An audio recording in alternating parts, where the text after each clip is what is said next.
each speaker will speak for about 6 to 10 minutes. And apologies in advance. I will make that ringing sound with 5 minutes to go and 3 minutes to go and time's up. Running a little bit late and we want to end the conference on time, so I will be especially fierce on this. Apologies in advance. And so I'm just want to make sure that the slides are ready for showing for Rita Michan. Rita is ambassador of climate change from the government of Guatemala. Rita has followed closely UNFCCC negotiations since 2004 as a negotiator and in other roles. She's been awarded for her work that led to her contribution to the Paris Agreement. And most recently, she served as chair of the Paris Committee on Capacity Building. I welcome Rita Michan and ask that her slides be shared. Thank you, Christine. Can you hear me well? I can hear you really well. Thank you. Christine, can Very good. Want the slides up now, Rita? Yes, go ahead, please. Yeah, can I have the screen, Christine? Oh, yes. All right. So as we await for my presentation, I want to say good morning to good afternoon to and the rest of the regions that are with us today.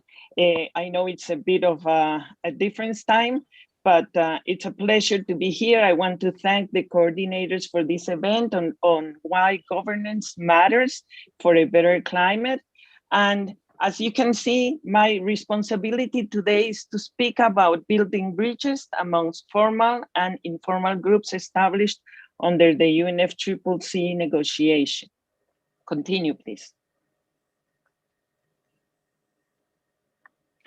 Well, as you all know, the world, in order to achieve a goal, must agree and shake hands. It's very important that we all shake hands in order to be able to get to a certain point in the negotiations. At the UNFCCC is by consensus that we make decisions, and as you all know, consensus means that if one party is against a decision, everything is blocked and the decisions cannot go forward.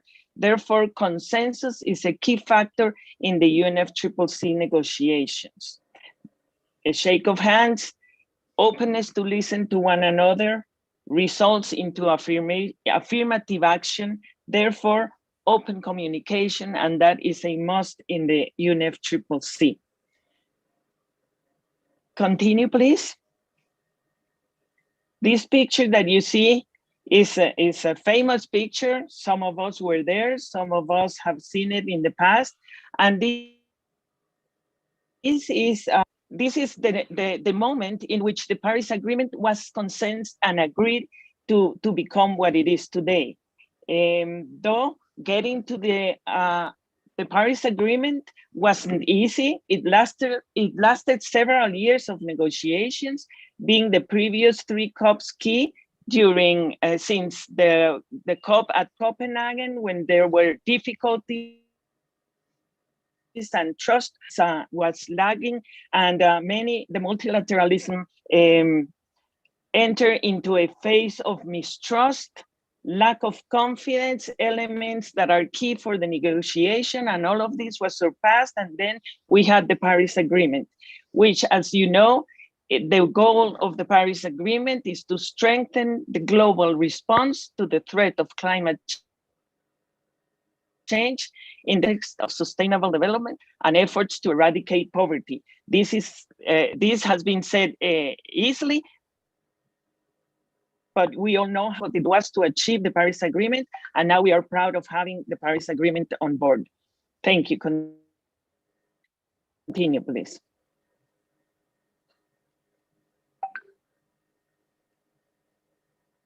Continue, please. All of the Paris Agreement no, go back, please. All of the Paris Agreement gives us avenues and an implementation guide as the rule book in order to achieve what the goal was set. Here you can see there are pictures of bridges that connect rocks, bridges that connect mountains, bridges that connect land over water. And all of these bridges, what they represent is the strength and the unity that things can get done. We need to work towards strengthening those bridges. We need to work to listen to one another, and we need to innovate the ways that we can bridge one another in the future negotiations. Continue, please. I will go through then what is needed to strengthen bridges, who are the major role players, though I will not focus on the structure of the UNFCCC. Continue, please. Which are the different groups that exist, the formal and informal, and a simple brief on how to operate and the influence that they generate in the sphere of work. Here you can see, please go back. I'm sorry. Please go back one. I'm sorry for this. Yes, who are the main actors? As you can see, countries are the parties. The parties, the conference of the parties is called COP because it's the conference parties, and the parties are the governments that are registered at the UNFCCC. These are countries that have ratified the convention in order to be a part. So the conference of the parties are 106 parties. Continue, please. 196 parties that make the decisions. The next slide, please. So what do these parties, no, you have to, I'm sorry, you have to go back one. This is terrible.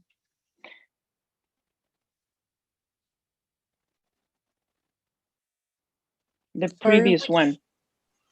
I think we I'm may sorry. be having some confusion, Which Rita, one? between what's on the screen, because you want one that's now titled, "Who are the main actors in the negotiations?" This is where I would like to be, yes. Yeah, and that's what I see on my screen right now.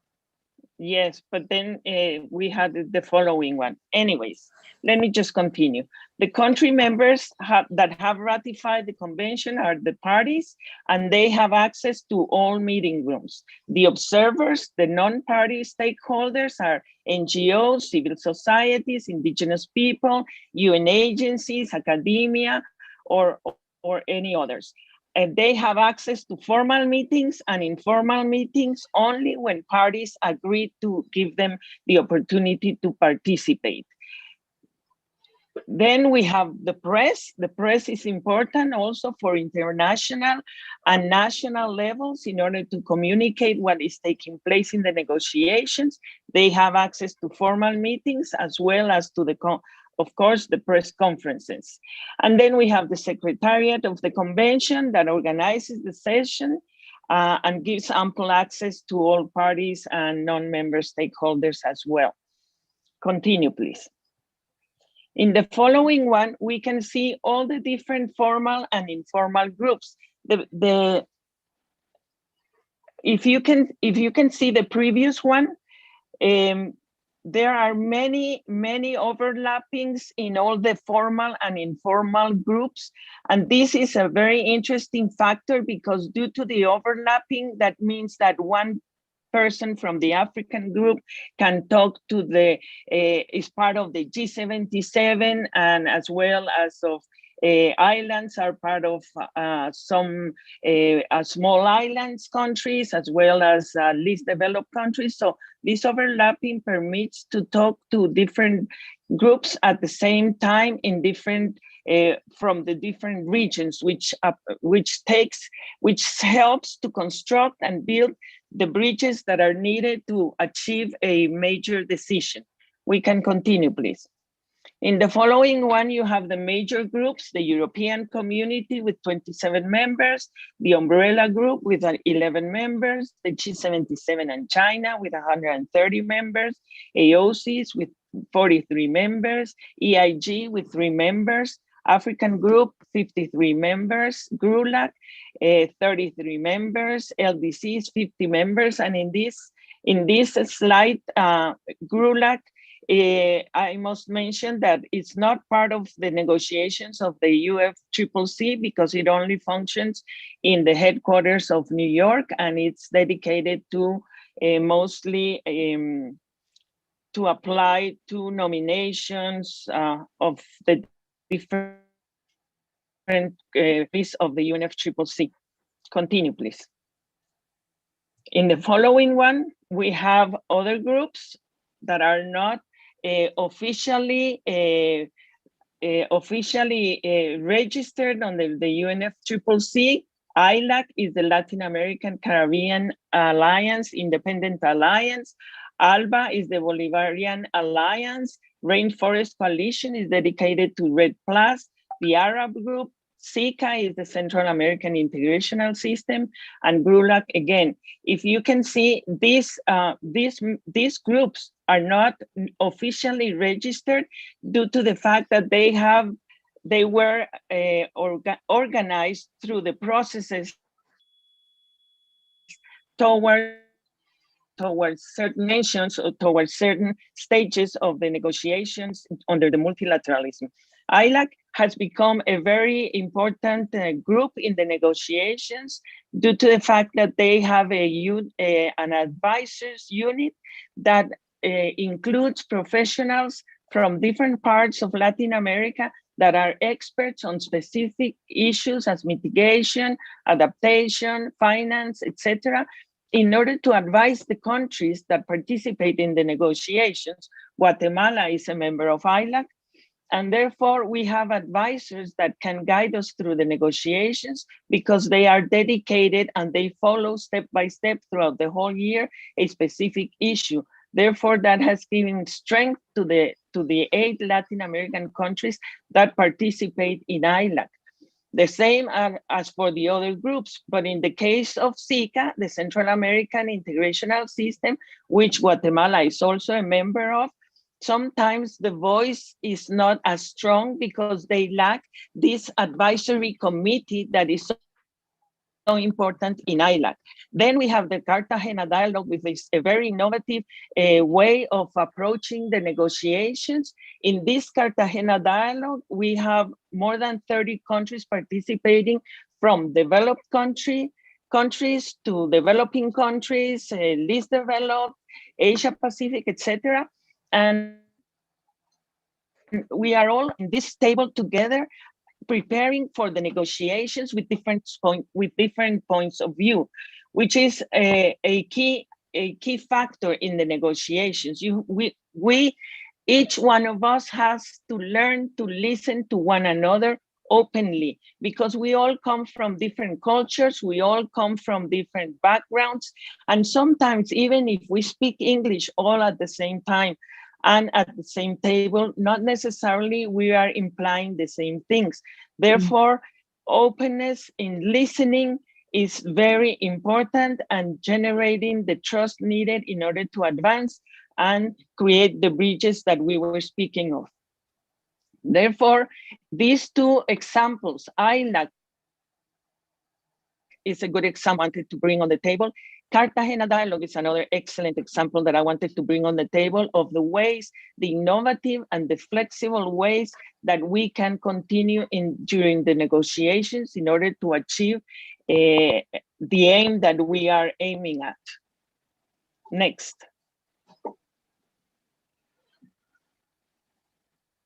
Of course, what the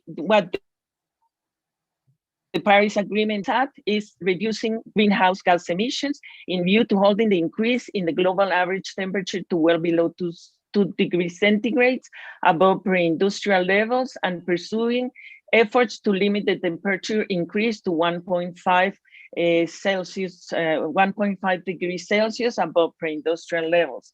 We are also working on the 2030 target, which is the 2030 target of the United Nations, which is the 1.5 degree Celsius. We are also working on the 2030 target of the United Nations, which is the 1.5 degree Celsius above pre-industrial levels. we all know this. We have discussed it. We have achieved it, but we are very far from achieving that goal. And as we all know, continue please. We need to continue paying attention to science. We need to continue paying attention to the progression of the gas emissions.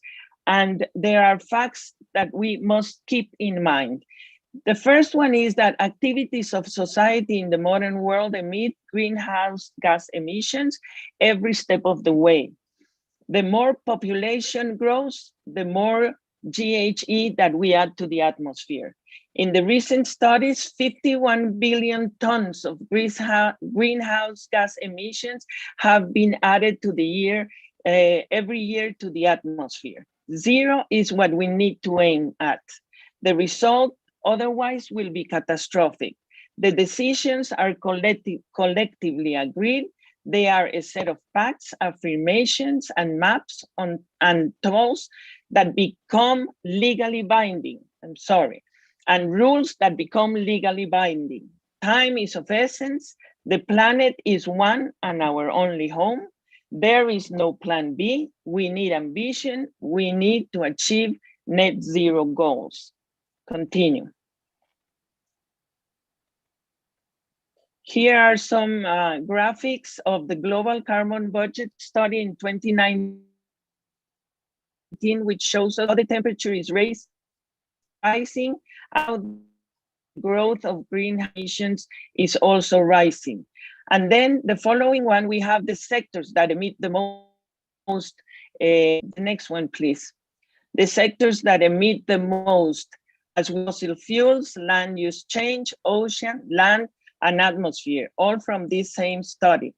We also have tools that have been provided to us by certain institutes and continue certain association. Is of utmost importance that we keep in mind that trust, education, now that opportunity presently have to find we have to adapt, and we have to find ways in which the platforms that we are using now can be reached by all to leave anyone behind. We need to make that all non-state actors are also on the table as well, which hasn't always been easy. But communication and trust remains the key in negotiation. So, if you continue, please.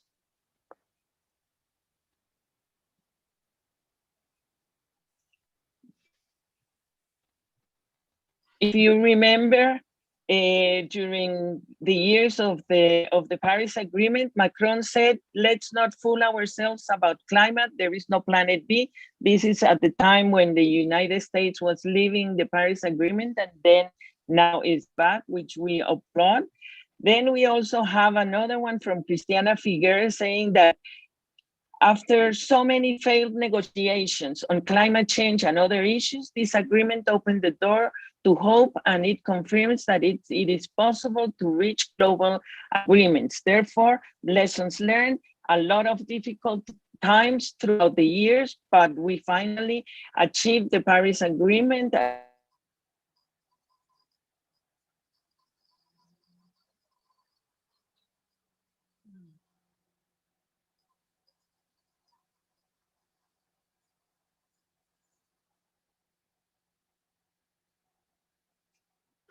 I'm wondering if others are hearing Rita.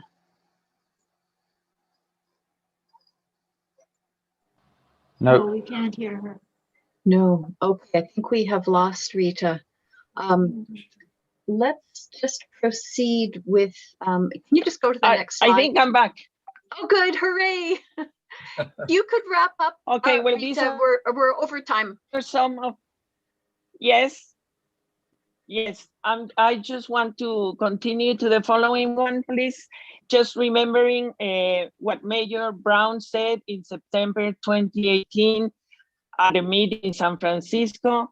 we must remember that we have to do the right thing because it is the right thing to do. We must act now, and we must act in the right direction. Vision is the only key factor in order to achieve the Paris Agreement and the temperature that we need in order to survive. Thank you. Thank you so much, Rita. And thank you so much for sharing the complexity of that diagram with all the overlapping spheres is really emblematic of what was said earlier about how difficult it can be from someone from the outside to understand. Your clarity about the hope needed and the fact that it is possible if people are meeting in groups like ILAC and the Cartagena Dialogue. So thank you very much for that encouragement. Now I'd like to call on Dorota Stasiak. Dorota also has slides which will be shared by Giselle, so I'll let that get set up while I introduce Dorota. Dorota is with the Institute for Advanced Sustainability Studies in Potsdam, Germany, one of the partners in this event. Dorota works on the Co-Creative and Contemporary Policy Advice Transdisciplinary project. This project includes Innovative Space. It was hosted at the Madrid COP to promote co-creative reflection and dialogue. And we are going to hear more about that right now. Welcome, Dorota. Thank you. Hi to you all. Thank you for this invitation and the opportunity to have a deep dive together. It will be a different perspective because I will be sharing some thoughts and experiences of one concrete intervention that we had at the recent COP, namely the co-creative reflection and dialogue space. It was a space we created in order to give other people space, in order to invite different perspectives together and to facilitate their meaningful exchange. Next slide, please.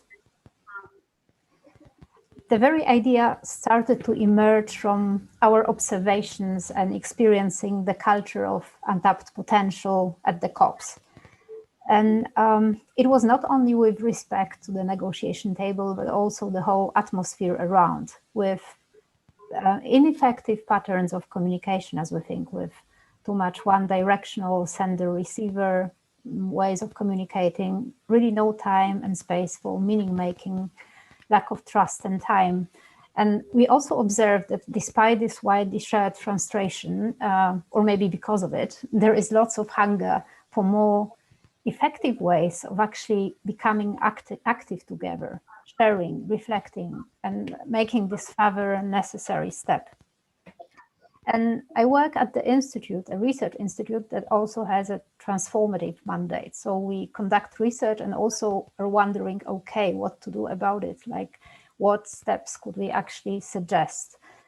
And having our thoughts about the COPs and events at the COPs, we decided to develop a little intervention, a little experiment. And it started in Katowice, in my home country, at the COP24, and there we offered several sessions aimed at dialogue and reflection of what is actually happening in the very conference.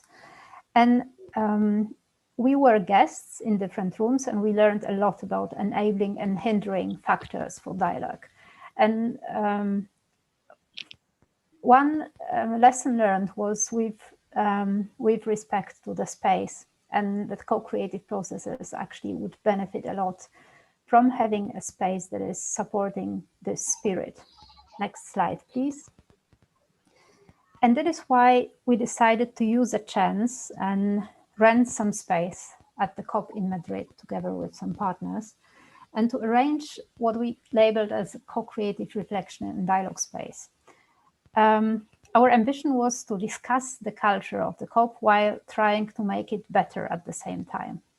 So it was this time a physical space, 20 square meters, that we tried to arrange beautifully, and had one civil society partner, Bram Maris, taking care especially for this beauty factor and a bit of comfort, and arranging the scene in such a way that it would invite looking in each other's eyes, having a dialogue, exchanging in a slightly different way than to what was quite common at the COP.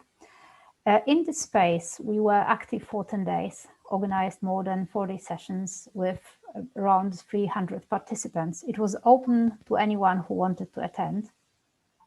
Several research groups from our institute engaged, colleagues with climate governance expertise, but also to projects with more facilitation-oriented skills. We also have a research team around this space with Chalmers University, Lund University, University of East Anglia colleagues who supported us and helped to make it also a learning experience for us and for a broader community around. Next slide, please. There were several formats organized in this space, and at the very core was a learning journey with 20 workshops organized along 3 lines of inquiry. As I told you, the very culture of the COP was at the very center. It was something we wanted to ask people about. Are they actually comfortable with what is going on? And so we wanted to invite participants to evaluate the current state of communication and collaboration at the COPs, envision a future culture of communication and collaboration that could support climate action, and also try to outline concrete steps to take here and there, to act now, out of one's own sense of agency, so to say. And we had each session devoted to one of the guiding questions explored in an interactive way. This employed really full bunch of different facilitation methods, techniques, and so on, depending on the respective question. And it varied from session to session. Next slide, please. We also have one additional format that we organized in advance. These were so-called guest sessions. And there we invited some civil society partners, experts, different guests, so to say, to share their research or initiatives, but in a circle dialogue format. So away with panels and like showing your great messages to the crowd. No, it was all arranged in a circle with just a little input from an expert or guest, and then this time and space for making meaning together, for processing information, so that also the guest experts and speech givers could learn and could see how their ideas resonate. It is sometimes a missing piece apart from hearing difficult questions. And what was also very interesting, something we actually hoped for but couldn't plan it in advance, were ad hoc interactions. So there has been a lot that has been triggered by the very space. We were approached by people seeking advice. People were coming to take rest and time for individual reflection or just to exchange with some people they found interesting in the session. And some collaborations, even like the one today, emerged out of such encounters. It was very, very powerful, I must say. Next slide, please. I don't have, of course, enough time to present our research in a fair way that would be comprehensive. So let me just mention that we had this great accompanying team who conducted surveys, expert interviews, observed each session. We had STEAM reflection protocols and collected session outputs. It all has been harvested. It was all to learn from this process for the process, but also for the broader community, and to enable us as a team critical reflection and learning across the process. And to present you some findings in a very, very little nutshell, I can just mention that most of our participants did agree that the culture of collaboration and interaction needs to be changed at the COP. Well, it was a self-selected sample of people who already stepped in because they wanted to discuss such issues, but the resonance was really, really huge. Our space has been valued as a quite a good example of a type of communication that participants would like to see more at the COPs. And what was valued and mentioned also for us to take account in further interactions was the possibility to address also the emotions of participants, like, you know, the possibility to share the fact that you are overwhelmed or quite sad by not enough progress taking place. There are not so many sessions where you can simply say it and exchange with counterparts around this, but also address conflicting topics and to engage in open dialogue. And I found it really striking what was said in the presentation before my presentation, namely this keyword around listening. I really found it. It was an asset of this space that you could. You weren't forced to act at such a pace, and you actually had time to listen. And we had several situations where we as researchers also learned, okay, we need to be aware of so many complex issues around communication, even when using the same language. And listening is the first starting step. Very, very powerful experience as well.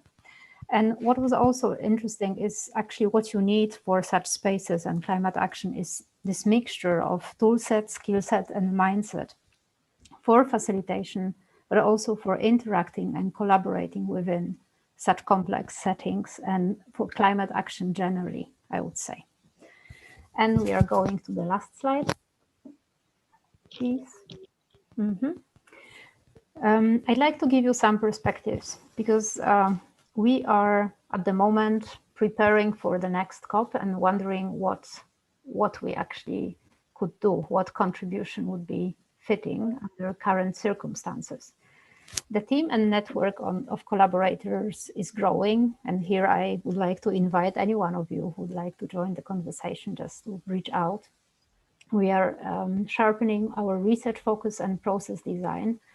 And of course, we are thinking about different scenarios that might come up, including online COP and like what would happen if we don't meet in person. And there are several questions to be asked, like how to create a relational space if there is no physical space, and which intervention is big enough or important enough to be taken, because obviously I'm talking only about a little example, and how to best contribute from where we are.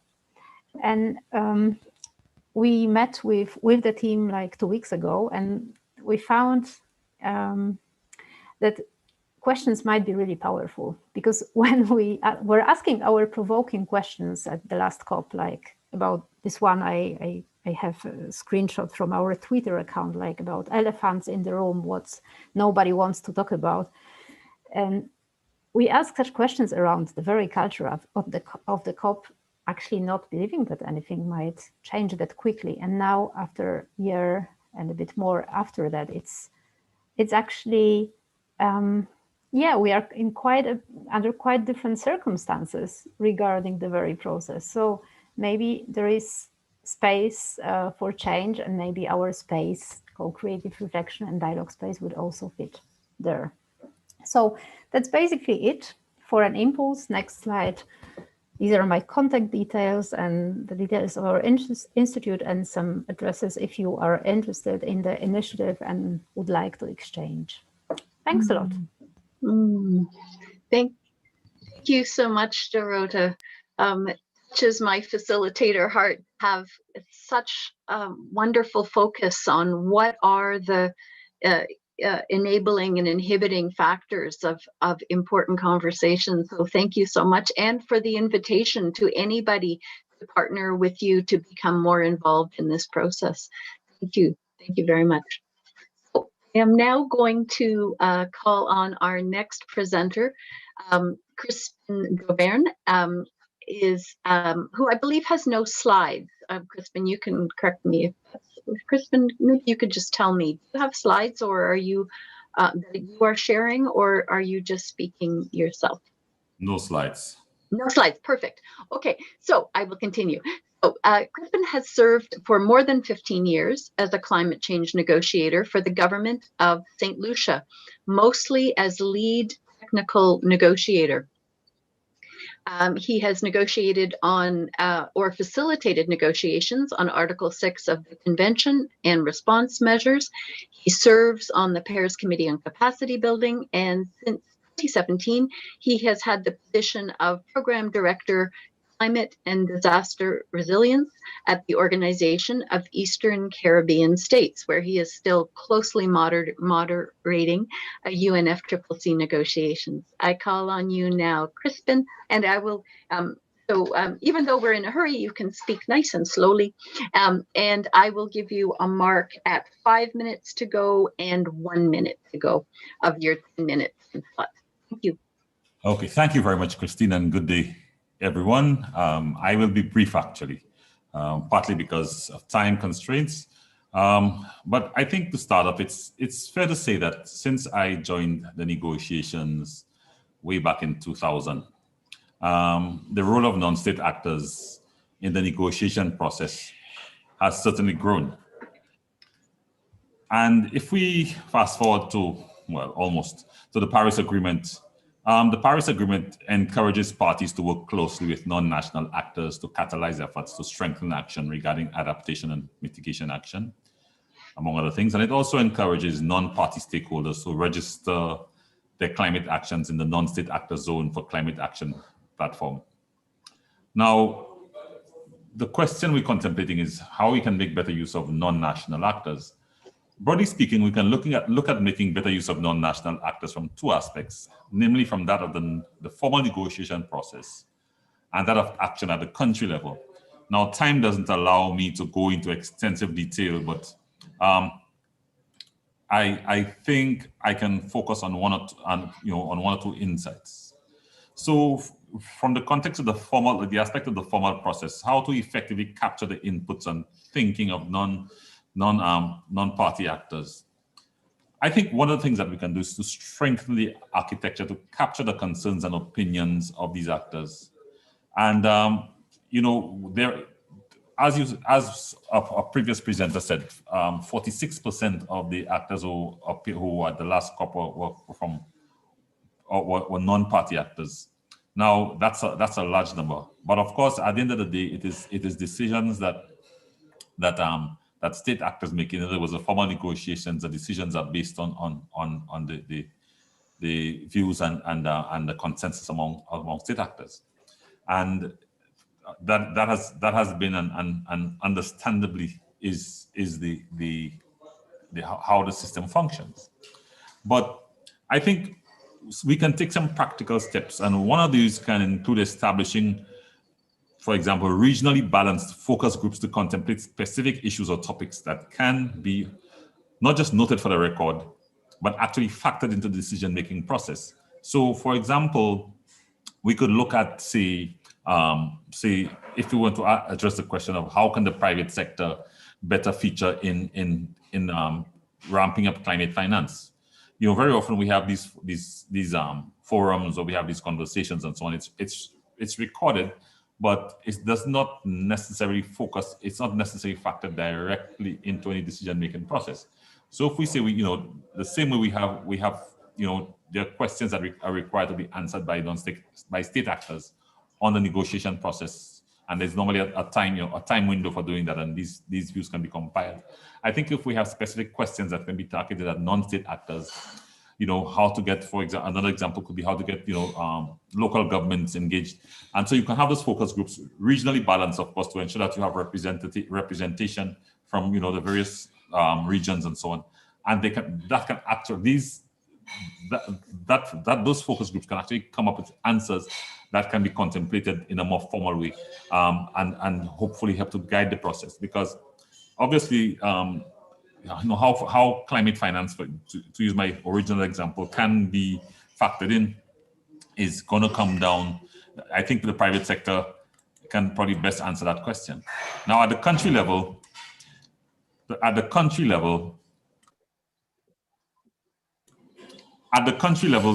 engaging stakeholders. I think very often we talk about engaging stakeholders, but it isn't always a straightforward thing, especially in developing countries and small island developing countries like ours, because there are stakeholders that we have not normally spoken to in larger countries where the corporate community has long had a voice on many issues. The corporate sector in small island developing states, for example, has not always engaged on climate-related matters. They have not always spoken or got engaged in, say, in climate finance and mitigation, adaptation, at least not in the formal sense. And they have often, they may not have gotten deeply engaged in things like NDCs and NDC implementation and so on. So there's actually a need to establish those non-traditional conversations and build them up and find ways to engage. And I think we have to look at identifying the stakeholders, identifying their stakes, learning what their needs and concerns are. And I think also it's important to incentivize their participation. So why should our small and medium enterprises get involved in mitigation and adaptation?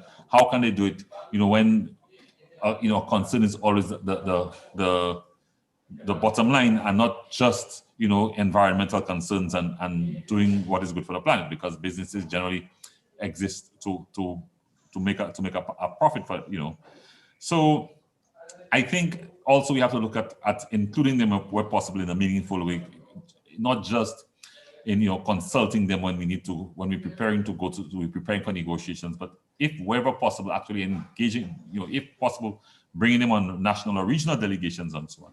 And I think that effort can also be helped by capacity building and the development of and dissemination of knowledge products.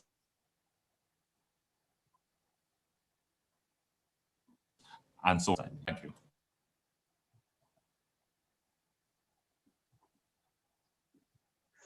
Crispin, I'm wondering if you can still hear us. Yes, well, I can hear you now. Oh, good, fine. Can you hear me? Yes, we can. And you've got about 2 minutes left.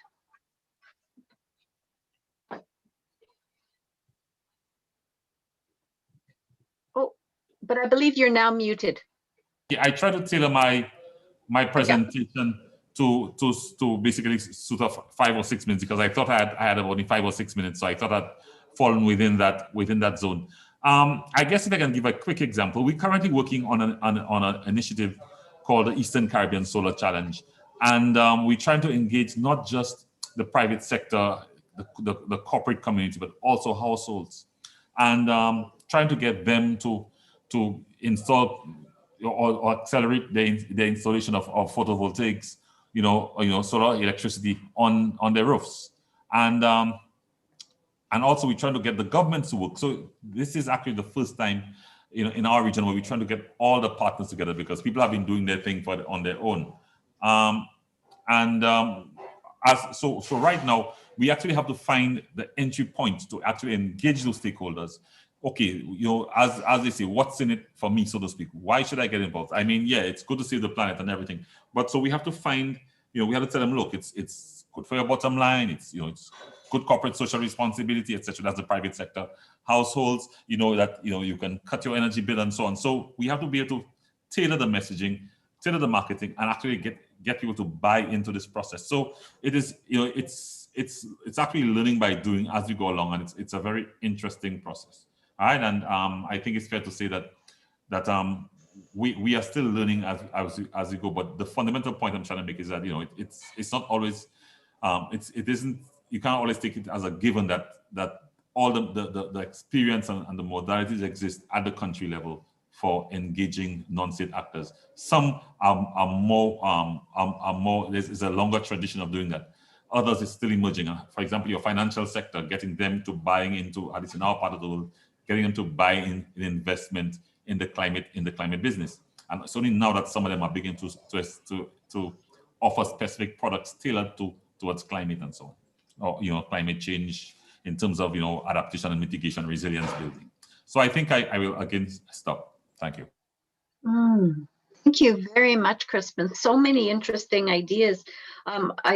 Very stimulating the idea of a formal reception of ideas from non-state actors, because that's been a question for me. Like, non-state actors have a conversation over here, and how do they actually feed in? Very interesting thoughts about the corporate sector and the financial sector and how they can be engaged within each country in order to connect with those negotiators, among many other points. So thank you very much for that presentation. Our next presentation is going to be from myself and from Catherine Rettig. I'm going, in a moment, I will share the slides, but I am first going to introduce Catherine. Catherine's an associate professor of international politics at Newcastle University. Her PhD in the London School of Economics is in environmental policy. She's been an observer of the UNFCCC since 2009. Her expertise is in global climate change negotiations, climate change policy, and transition to low climate societies. Catherine's research looks at how deadlocks can be resolved through increased learning, use of non-state actors, and leverage of a multi-level governance dynamics. And the next person I'm going to introduce is myself. First of all, I come to you from the unceded land of the Anishinaabe people near Ottawa, Canada, in which right now we have daffodils, as you can see behind me. They have just come in bloom yesterday.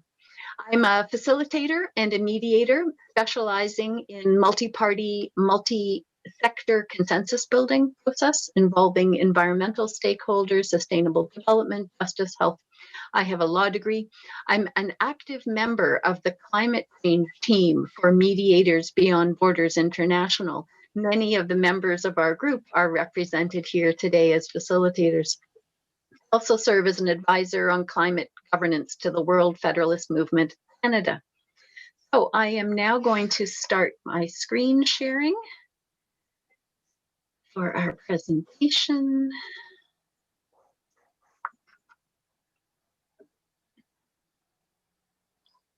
And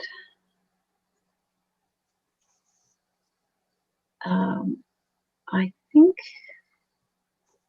I shall make it I think I can make this my full screen if I slideshow. Start. There we are. Good. Okay, I am now screen sharing. Excellent. And I am starting the presentation, so I will move to that. Now, so Catherine and I are very excited to now share a toolkit that we have developed. This is still evolving, and more detail on all the points we're going to be discussing here are available on the conference website or our project website below our names there. And there are policy briefs on many of the points that we're going to be discussing, and as I say, they are evolving. So if you are stimulated by anything you see there, please be in touch with us. We would love to be in touch with you. So the toolkit, whoops, let me just, there we are. The toolkit has 10 components, and the first 5 are tools for presiding officers. There are 5 of these, and they are the interpretation of consensus, more on that in a moment, reminders of urgency and goal of the negotiations, small group processes, the use of straw votes, and sharing best practices.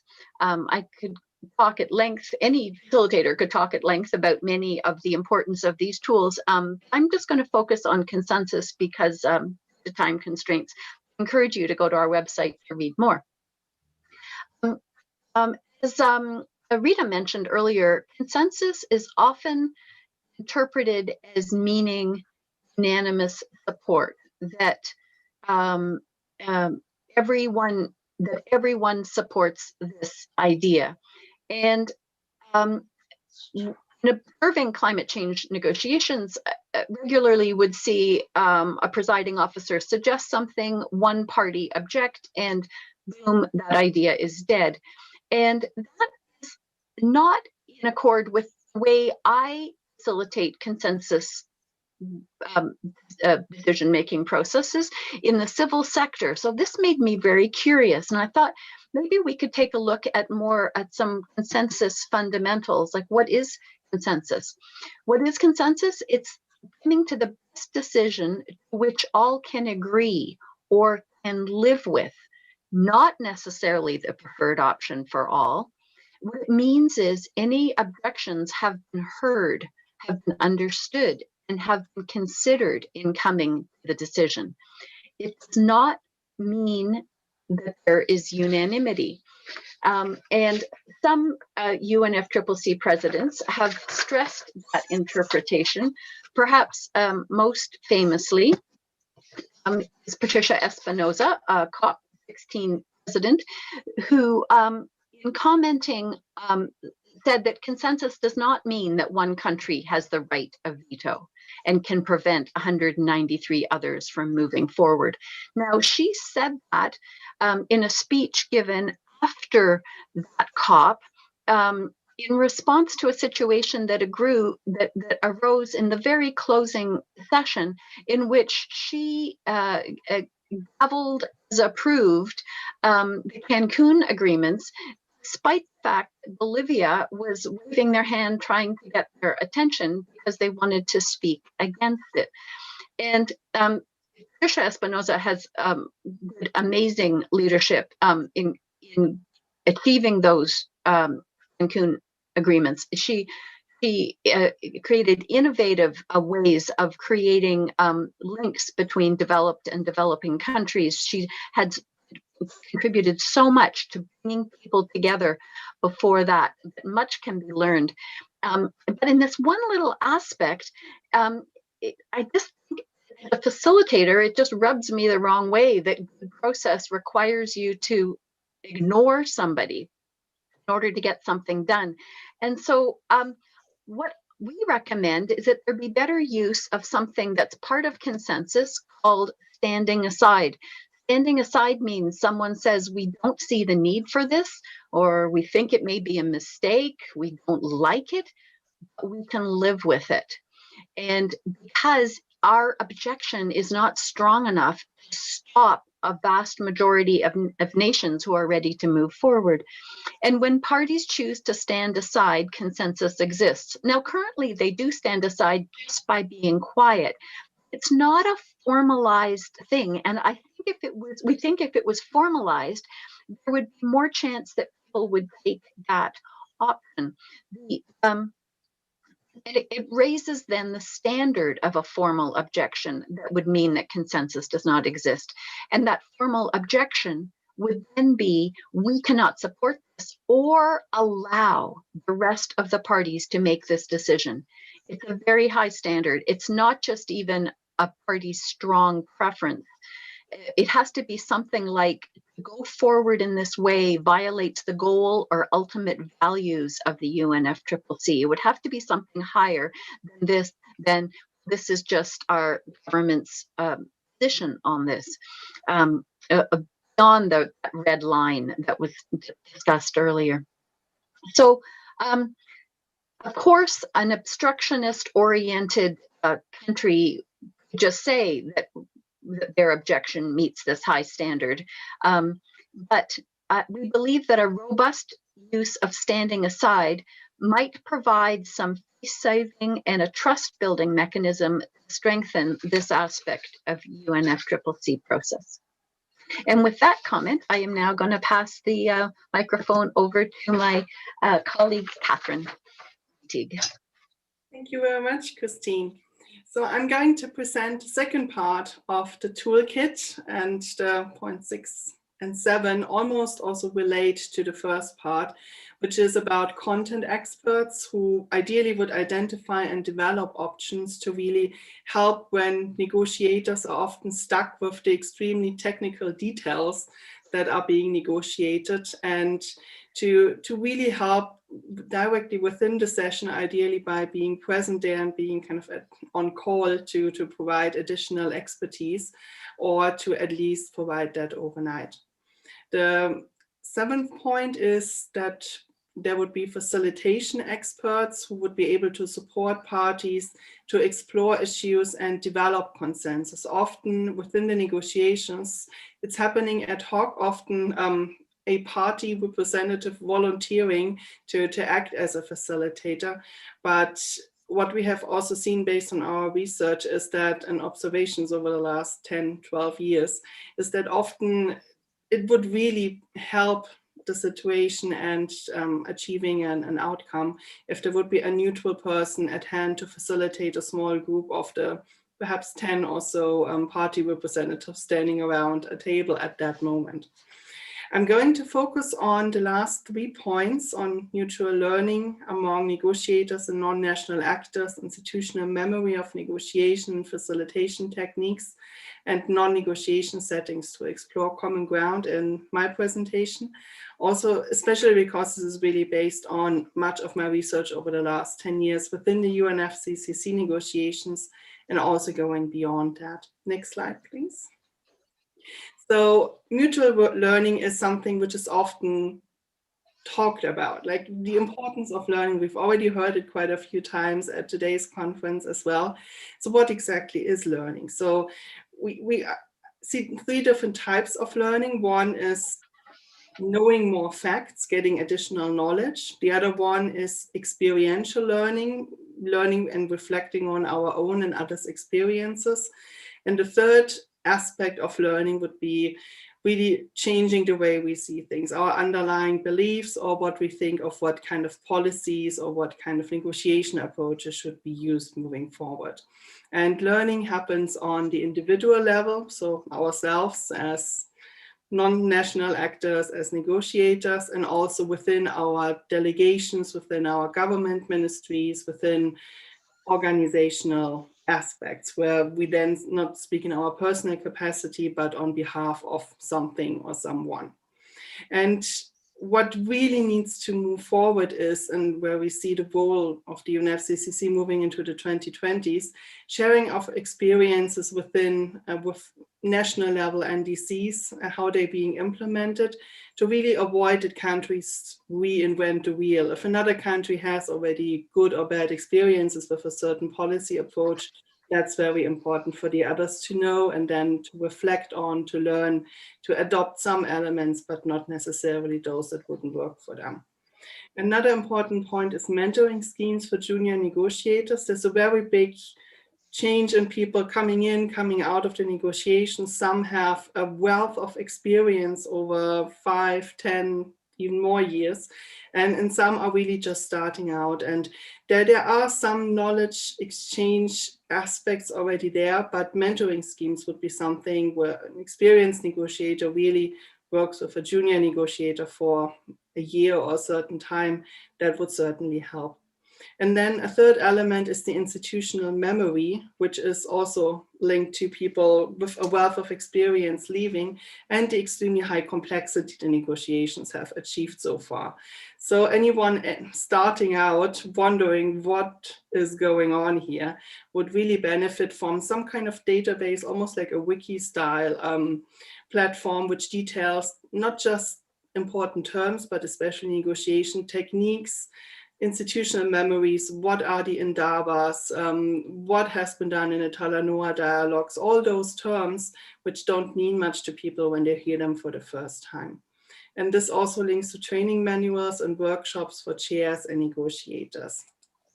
In the non-negotiation spaces, they're often called the green zone, or the whatever the organizers decide to call them. They're often filled with energy and enthusiasm, because non-state actors and parties really share what they've been doing on the ground, their achievements, big initiatives are being announced, big commitments are being announced in those places. And there's a lot of discussions and presentations of solutions.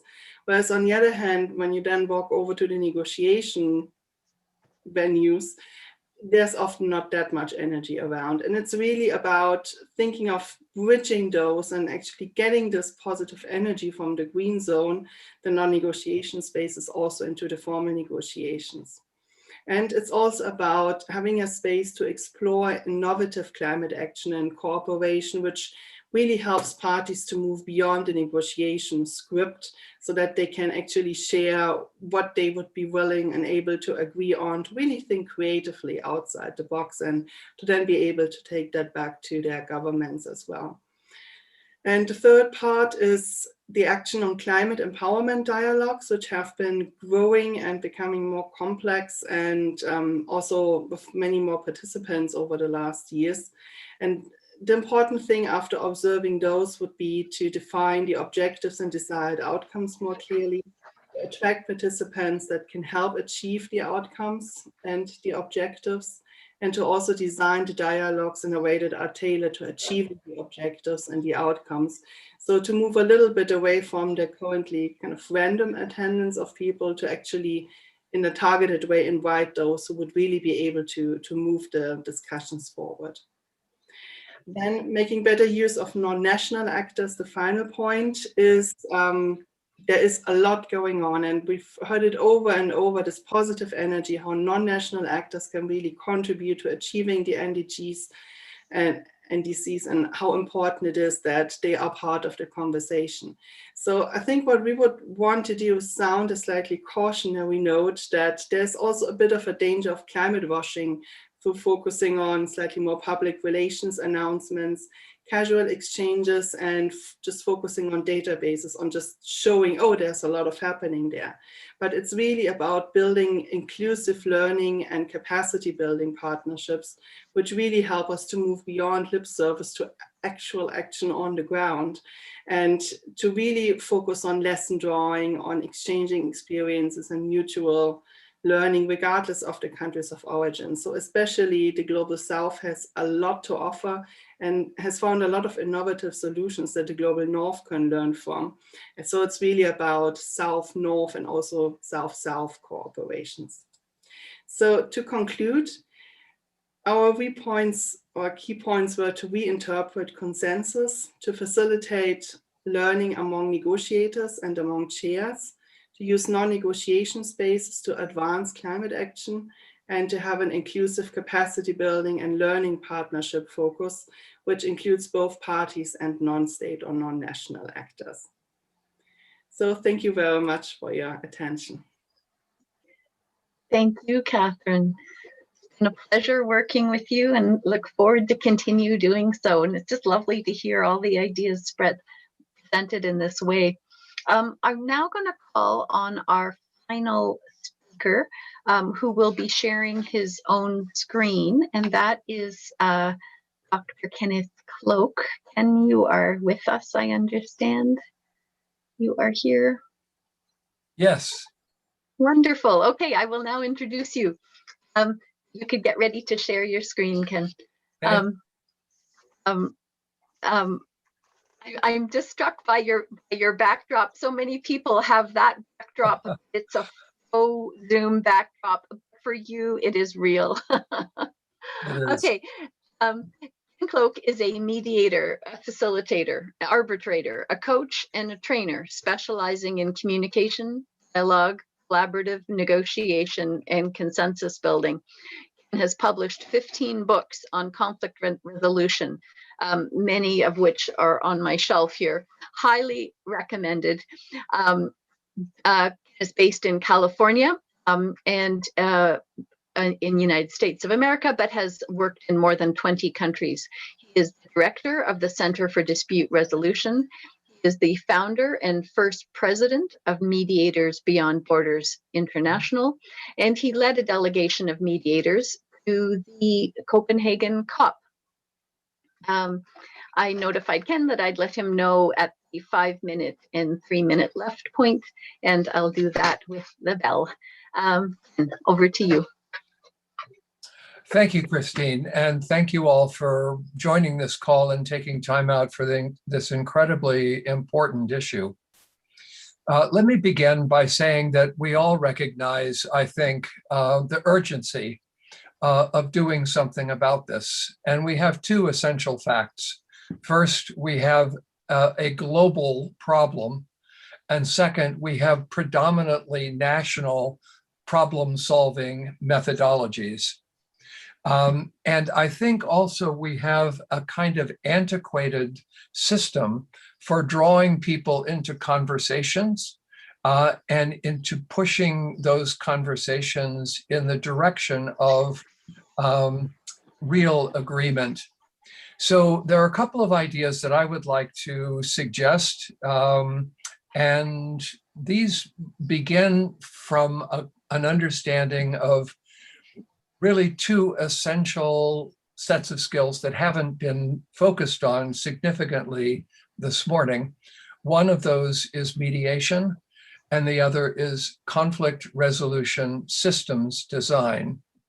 And what we require is a systems design process for looking at how this system as a whole is operating, where it gets stopped, and what can be done in order to try to facilitate some forward movement. So to begin with, let's see, it says host disabled participant screen sharing. Ooh. So. Oh, we'll just get Giselle to fix that. Okay.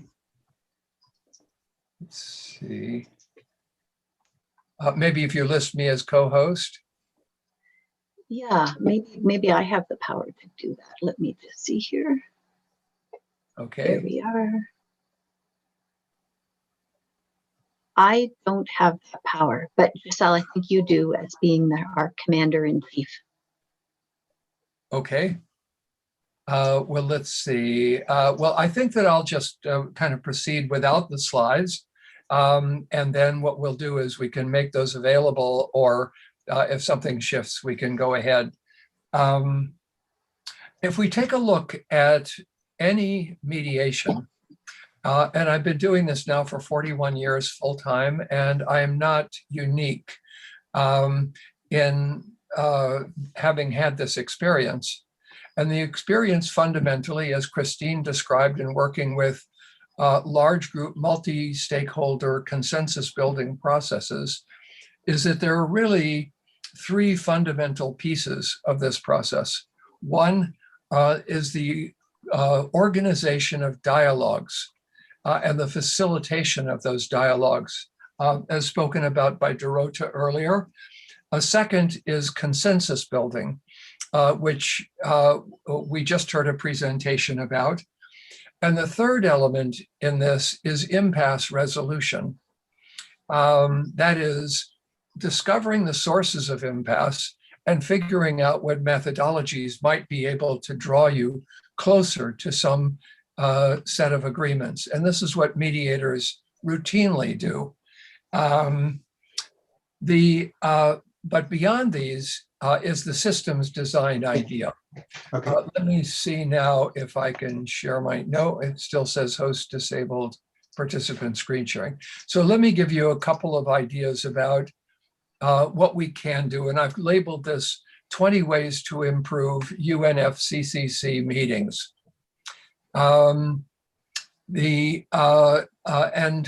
Perhaps what I can just do is make those slides available to everyone. Christine, I don't know if that's, so it says I'm now the co-host. Okay, so here we go. Okay, so here are some of these 20 ways. I'm not going to go through these because we don't have time, but let me just discuss a couple of these. And I'm going to skip ahead now to the second page in this process. And that is, I'm going to start with point number 8, which is to have all of the parties include in their delegations experienced negotiators, facilitators, ombudspeople, mediators, and to have people meet with the parties in advance of the COP and of negotiating sessions to help set targets and timetables, encourage compromises that could lead to better and quicker agreements, to drastically simplify and reduce the rigidity and formality of the protocols, the rules, the informal processes as they affect the negotiations and the agreement writing process. To create more small group conversations within the COP itself, offer free trainings throughout the process in collaborative negotiation, facilitation. I should include consensus building, conflict resolution. Number 13, create fast-forming, diverse problem-solving teams on specific topics with experts from all the various groups. Periodically conduct process checks to make sure that things are going well. Again, I'm going to skip ahead here and go to point number 17, I'm sorry, to focus not only on reaching a single comprehensive agreement, but smaller, specialized, limited, tentative, provisional, national, regional, and block agreements, and then try to accumulate and amalgamate those into a single comprehensive draft.